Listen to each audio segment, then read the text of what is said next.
Greetings, ladies and gentlemen and students, and welcome to the Library of Monsters.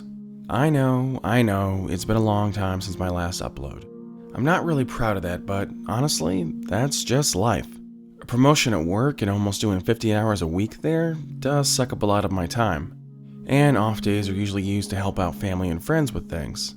If I'm not doing that, I'm usually just watching a flick or reading. And actually, I've been doing a lot of reading as of late. Certainly getting a lot of use out of that Kindle Unlimited subscription from Amazon for sure. And yes, before you ask, they are all monster books for anyone wondering. But something recently came across my table and to my attention within the last few weeks. A little short story or novella that revolves around Godzilla, and is classified with that controversial word called fan fiction. I know to most of my viewers that probably brings up memories of their own writings or writings of others whom probably lacked understanding of good storytelling and their fictions, and that probably brings about a wave of cringe-like feelings. And honestly, I wouldn't blame you if you did. My first fan fiction I wrote was really cringy and not all that good. I did get better, but yeah, it was pretty bad. And I'll admit, there is a whole lot of bad stuff out there. So much, it might be kind of hard to sift through all those and discover those hidden gems that might be hidden out there. Trying to read a story that's full of grammatical errors and misspellings is not even a chore really, it's just frustrating and it's a turnoff. That's probably why fanfictions get a bad rap around fandoms, especially kaiju-oriented fanfiction. Most of this type of writing is basically Monster A shows up in a city and causes havoc. Then Monster B shows up and fights the other monster, blah blah blah, someone wins, end of story. There is absolutely no plot to actually speak of, and even less human character development. If people are using these stories, they're usually there just to be stepped on by the monsters, or be mindless soldier number 47 that is trying to attack the monsters with conventional weapons. It's all rather simple and childlike, if you will. The writer just wants to write about the monsters, and that's it. So there's a massive discontent with the reader when they're trying to relate to something in the story. That's storytelling 101, folks. So it sort of makes me sad when I see a really darn well piece of kaiju literature posted, and then no one seems to pay any attention to it and doesn't really read it. They don't give any sort of feedback to the author, which in turn, kinda sucks for people that like to be creative. It's a lot of effort to put into something that no one seems to have noticed. It's not like doing a piece of fan art where someone can at least take a few seconds and go out, oh look, that looks pretty. No, reading takes a lot more of an effort and time, and people seem to lack that regard in fandoms anymore. Kinda sad, but it's true. Reading is a lost art nowadays. But enough of the ramblings with the past, shall we? Today we're going to start to rectify those there grave injustices. I want to highlight some giant monster authors and stories that I think some kaiju fans should check out. These will both be the ones that I grew up with, and ones that are being currently written nowadays. These won't be published works, obviously, because they use copyrighted characters, of course. So these authors are fan fiction authors, who I believe is just as good as any published book author that you will find at a bookstore, if people actually still go to those anymore. Today's author is known as Kaijukid, aka Sam Messerly. Dear God, I hope I pronounced that right. Apologize if I screwed it up. Anywho, he's a terrific and very talented DeviantArt user that shows off he knows more than just how to sling a pen and pencil around a drawing tablet. He's actually pretty good with that whole writing shtick, it turns out, as well. His novella today I want to talk about is called Monarch Files, Solgell Island. And if you're a Godzilla fan, then those two sets of words should mean a lot to you. Monarch is a secret government organization in the Godzilla Monsterverse series of films.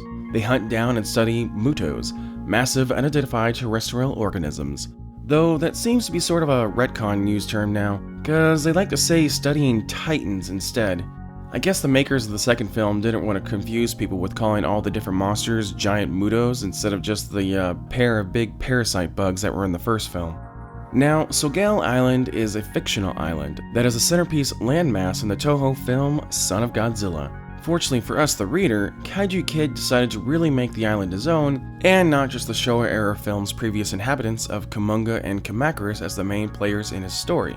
Rather, he chooses a really wide variety of monsters, both big and small, and uses them in unique and very interesting ways.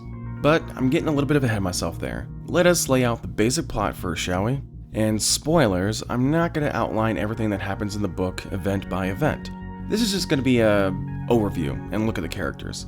If you really want to find out what happens, I would suggest that you take a read for yourself. The entire novel is uploaded to Kaijukid's personal website, which I will have shown in the link right here on the screen below.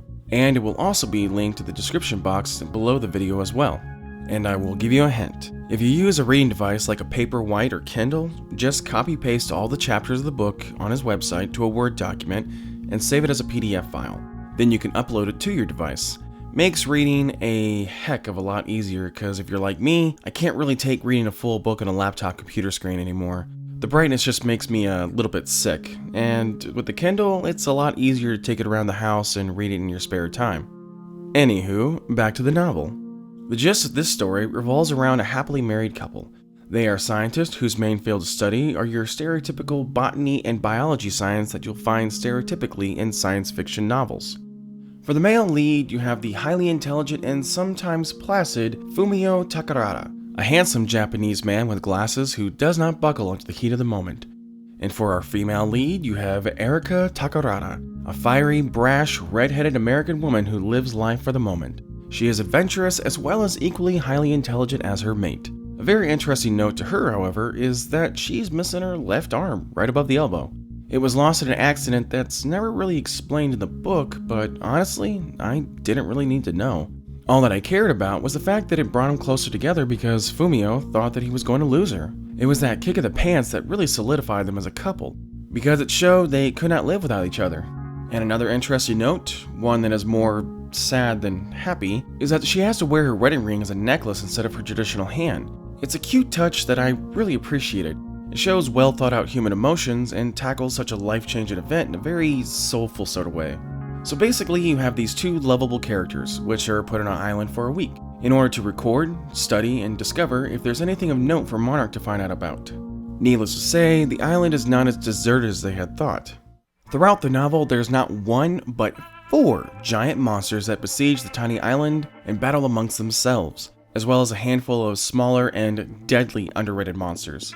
The bantam-size Shuckerus. These are the giant sea lice that showed up in Godzilla Returns, aka Godzilla 1985. And these little buggers are just as fatal as they were in that flick. There are a dozen of them that encircle our protagonist on a beach and attempt to devour them, but it's nothing than a machete and a little fire scarecrow that won't fix. It's a well-written action piece scene that I actually think outshines a few of the monster fights in the book, honestly. So I'm guessing what most people here watching this video here are wondering, that if he didn't use the giant spider and mantis from Son of Godzilla, what kaijus did this author use? Well, obviously Godzilla is one of them, and his depiction is much like how you would think it would be if you watched both the Godzilla and Godzilla King of the Monster films. He is a massive titan that is the master of his domain, as well as always trying to figure out a way how to prevail in battle. Your other kaijus in the story are some familiar faces in the Toho roster. You have Ebera, a mindless giant red lobster kaiju. You have Anguirus, a spiky ankylosaur-like dinosaur that is pretty much the kaiju version of a pit bull. And then you have Manda, which that is the one that shocked me the most. He is a snake-like dragon that's sort of been really punked out in all of his film outings. I mean, he does nothing of note worth in Atragon except get frozen by the Atragon sub. He crawls around Tokyo and gets shot at by the humans and destroy all monsters. And then he's once again defeated by another Atragon, but this time he's blown up in Godzilla Final Wars. Not really the most illustrious film career, I will admit.